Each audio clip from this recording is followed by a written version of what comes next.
Allahumma innaka afuun tuhibbul afwa fa'fuan.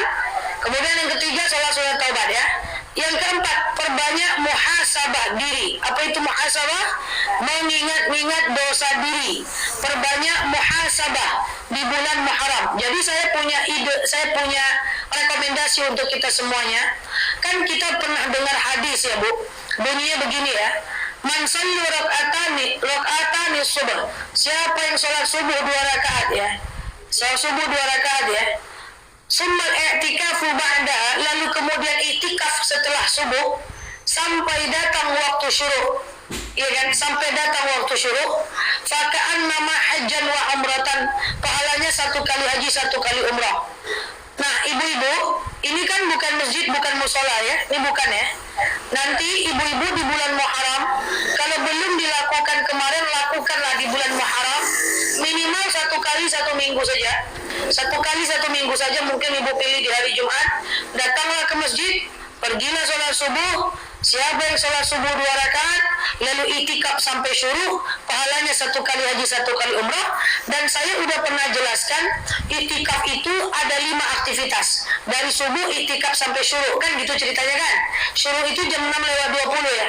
Lalu sholat syuruk lah di jam 6 lewat 20, sengaja aku sholat sunat syuruk 2 rakaat lillahi ta'ala, kan gitu kan.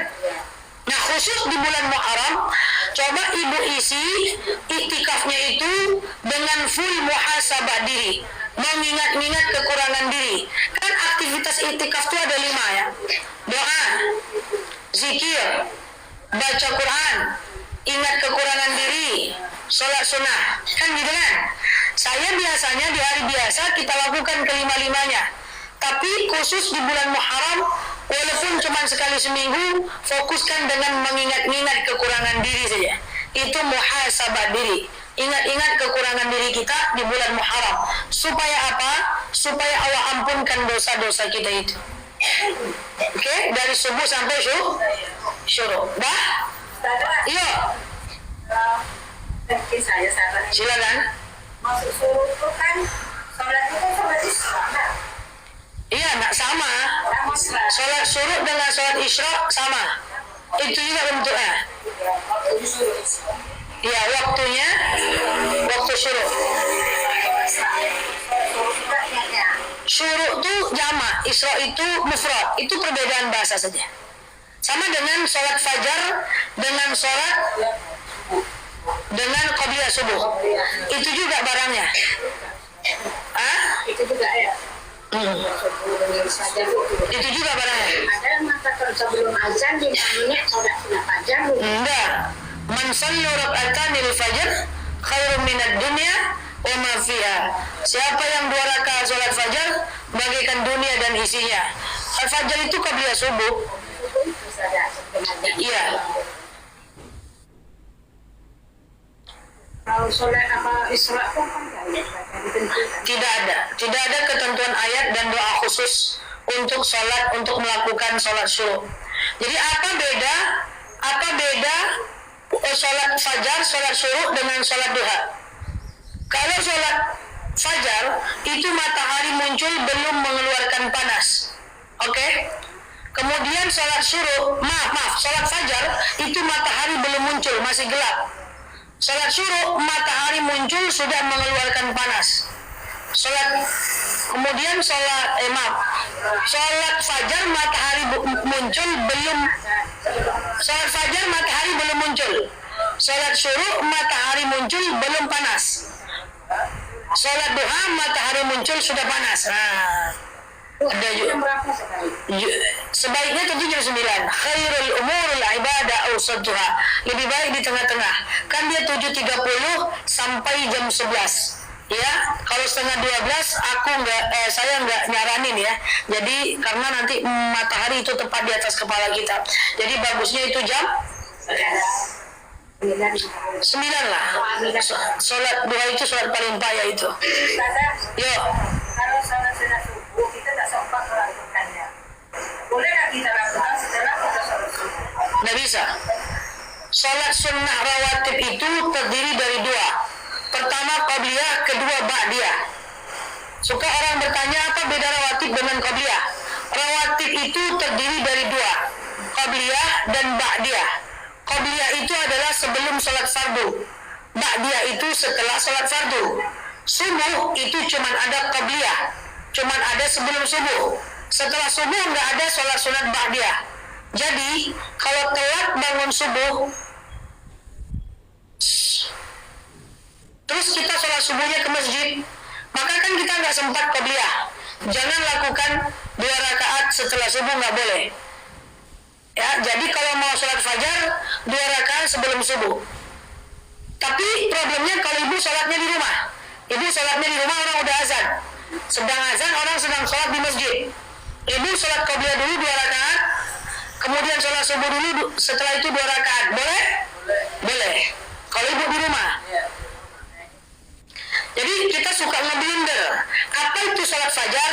Sholat fajar itu adalah sholat sunnah qabliyah subuh. Terus apa pula itu rawatib? Rawatib itu terdiri dari 2, qabliyah dan ba'diyah. Iya, coba rawatib zuhur. Ada rawatib qabliyah, ada rawatib ba'diyah. Rawatib qabliyah 2 rakaat sebelum zuhur. Rawatib ba'diyah 2 rakaat setelah zuhur. Rawatib itu apalah namanya itu ya? Emaknya. Qabliyah dan ba'diyah itu anaknya. Jadi niatnya sengaja aku rawatib ba'diyah boleh, sengaja aku ba'diyah saja boleh, tinggalkan kata-kata rawatibnya boleh aja. Tapi saya pernah dengar Ustaz Bapak Buas bilang kalau misalnya kita datang buat sholat sunat subuh, boleh kita lakukan setelah kita sholat fardu subuh itu. Karena sholat sunat subuh itu sangat penting, sama pentingnya itu sunat muakkad. La salatal ba'da subuh. Tidak ada salat setelah subuh kecuali salat suruh, jarakkan 1 jam. Jadi kalau kita ragu, maka pilih konsep da' ma yaribuka illa ma la yaribuka fa inna sidqa tuma'nina wal kadzibatu dzibah. Jadi kalau dalam ibadah ibu-ibu banyak ragu, misalnya kayak tadi tuh, ragu maka tinggalkan dulu. Ragu jangan dikerjakan dulu. Setiap yang ragu tinggalkan. Saya pun gitu, saya ingin melakukan sesuatu, kalau ragu kita tahan dulu. Karena konsepnya biasanya yang ragu itu perlu waktu untuk berpikir. Jadi dalam hal ibadah atau dalam hal apapun, kalau ragu tahan dulu. Jangan kayak orang-orang ya. Tapi macam kita sholat, misalnya kita dulu sholat fardu kita kan banyak yang tinggal gitu saja. Tapi kan sekarang kan bisa dikodokkan. Bisa. Jadi sudah ada begitu juga dengan sholat sunat saja. Enggak lah, beda. Subuh tidak ada ba'diyah. Semua ada yang melakukan, aneh aja gitu. Iya. Ada yang melakukan. Ada yang melakukan. Buka aurat nggak boleh, ada yang melakukan.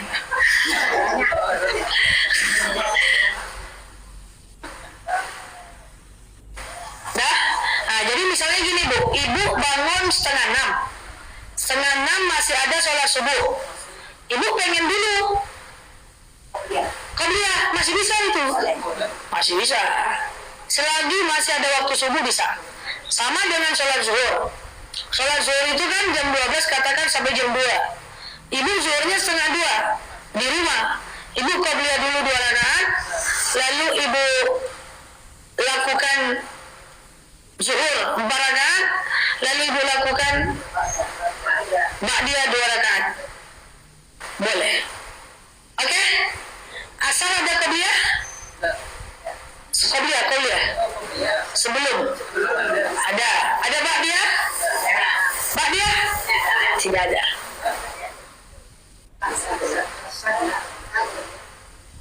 Asal nggak ada ya sholat setelah asar.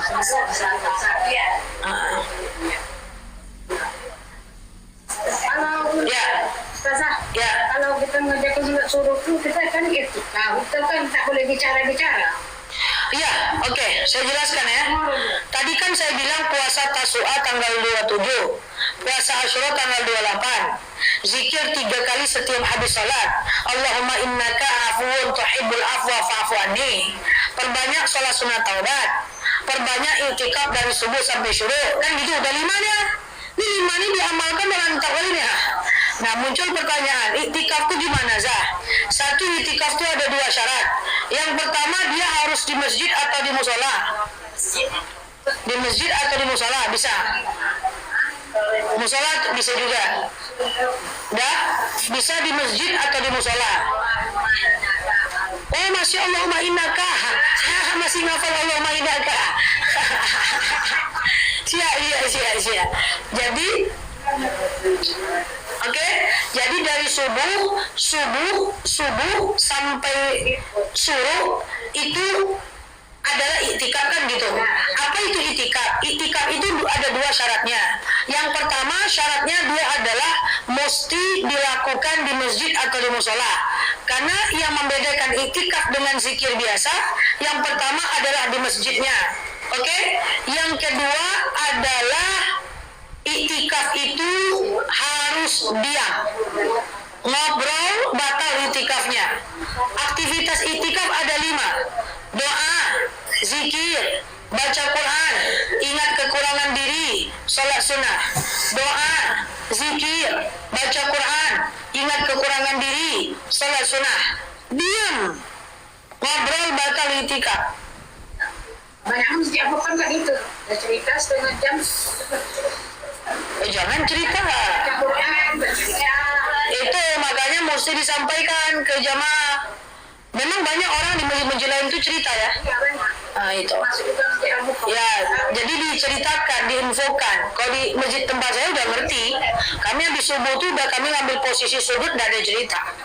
Nanti habis syuruk baru cerita sampai ke pagar masjid, sampai ujung-ujungnya sampai ke rumah. Ceritanya habis syuruk. Karena yang membedakan iktikaf dengan zikir biasa itu adalah di masjid dan diamnya. Yang membedakan iktikaf dengan baca Quran biasa itu adalah diamnya. Jadi kalau kita baca Quran di masjid terus ngobrol, bercerita, baca Quran, ngobrol lagi, itu baca Quran namanya. Itu bukan iktikaf namanya. Kita sholat sunnah, kita misalnya zikir, kita baca Quran, itu sambil ngobrol, itu zikir namanya. Itu baca Quran namanya. Kalau mau dinilai iktikaf, diam. Karena baca Quran dengan iktikaf beda. Paham ya? Jadi kalau kita cerita, ambil wudhu lagi. Atau pasang niat lagi. Ambil wudhu, baca doa masuk masjid, Allahumma ftahli abwaaba rahmatika. Lalu kemudian duduk, pasang niat iktikaf. Sengaja aku iktikaf sunnah atas kulillahi ta'ala. Atau sekedar kita tahu kita iktikaf boleh. Makanya di masjid itu jangan suka nguti-nguti orang. Nguti-nguti tahu enggak? Orang lagi diam diajak lu cerita, tanya-tanya juga. Woi, dari mana tadi? Woi, berapa? Woi, berapa tahu sekilo? Woi, Jadi masjid itu bukan tempat bercerita loh. Ya makanya kalau ada orang diam di masjid jangan ditegur. Cabai mahal. Nah, berapa cabai mahal? Ceramah boleh, ceramah bagian dari itikaf juga. Cuman jangan banyak ngobrol. Wih ganteng ustaznya, batal itikafnya. Tapi bercerita yang berhubungan dengan isi ceramah masih bisa. Paham ya? Tukap tuh, gitu-gitu besar palanya tuh.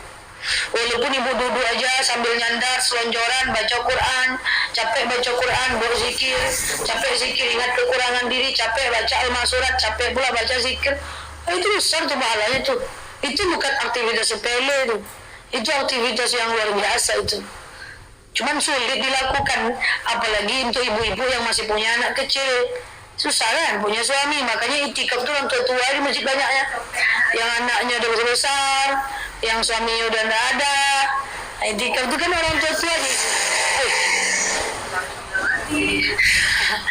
Karena kalau masih ada anak apa itu susah. Makanya sekali seminggu saja. Untuk yang masih punya anak, itu sekali seminggu saja. Jadi kesimpulan iktikaf mulutnya diam. Kesimpulan iktikaf mulutnya diam. Banyak berzikir, baca doa. Ada orang ngajak ngobrol bisa ya, tapi pasang niat lagi. Dari cukup setengah jam. Wih, kalau setengah jam ngobrol habis waktu itikaf. Itikaf dari subuh sampai syuruk itu sejam cuma.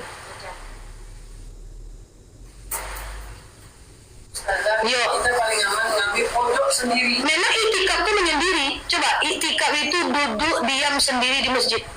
Itikaf itu tidak beramai-ramai. Tadarus itu bukan itikaf. Belajar bareng-bareng itu bukan itikaf. Belajar Quran bareng-bareng itu bukan itikaf. Itikaf itu duduk diam. Makanya itikaf itu aktivitas pribadi. Dia aktivitas masing-masing. Nah, banyak orang di masjid-masjid dia itikaf masing-masing. Terus kalau Lailatul Qadar ada ustadz yang membimbing sholat berjamaah. Sholat berjamaah itu sudah tidak itikaf lagi. Kalau mau lanjut nanti pasang dia itikaf lagi. Karena itikaf itu sendiri, Bu, dia bukan aktivitas jamaah. Emang mesti sudut-sudut.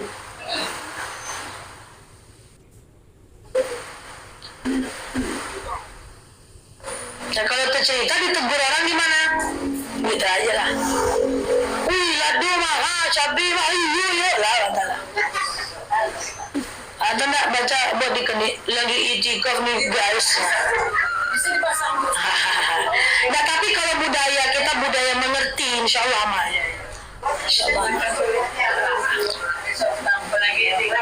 Ya, sampaikan ke tempat masjid ya. Bu, dari subuh sampai syuruk manfaatkan itu waktu paling utama. Mau ngafal Quran di situ gampang nangkap. Mau belajar baca buku di jam segitu gampang nangkap. Mau kita berdoa di situ mustajab. Mau kita mengingat kekurangan diri cepat teringat. Habis subuh menjelang syuruk itu waktu paling dahsyat itu. Maka saya itu megang handphone tuh 6.30 tuh. 6.30 baru saya, siapapun yang menghubungi saya tuh, saya tak pegang dulu. Kalau pegang dulu otak nanti udah bercampur. Pegang jam-jam 6.30 baru pegang handphone. Banyak orang baru bangun tidur, anak-anak muda baru pegang handphone. Langsung itu yang masuk. Sok. Wah, udahlah. Kalau isinya negatif, masuk semua negatif. Saja, puasa tahun baru itu kan nanti kayak tanggal 1 yang puasa. Yang sangat disunahkan 9-10. Kalau mau memperbanyak bisa. Sama dengan Zulhijjah kemarin. Disunahkan Tarwiyah dan Arafah. Kalau mau memperbanyak bisa. Oke? Ya? Udah ya? Oke, demikian Allah alam bisawab, ibu-ibu yang saya sayang. Oh, yang sekali lagi doanya. Allahumma coba Allahumma innaka afuwun tuhibbul afwa fa'fu anni. Allahumma innaka afuwun tuhibbul afwa fa'fu anni. Allahumma innaka afuwun tuhibbul afwa fa'fu anni. Oke. Nanti 2 minggu lagi kita ulang lagi hafalannya ya. Insyaallah ya. Itu dihafal itu, Bu. Itu dihafal itu. Allahumma. Coba semua. 1, 2, 3.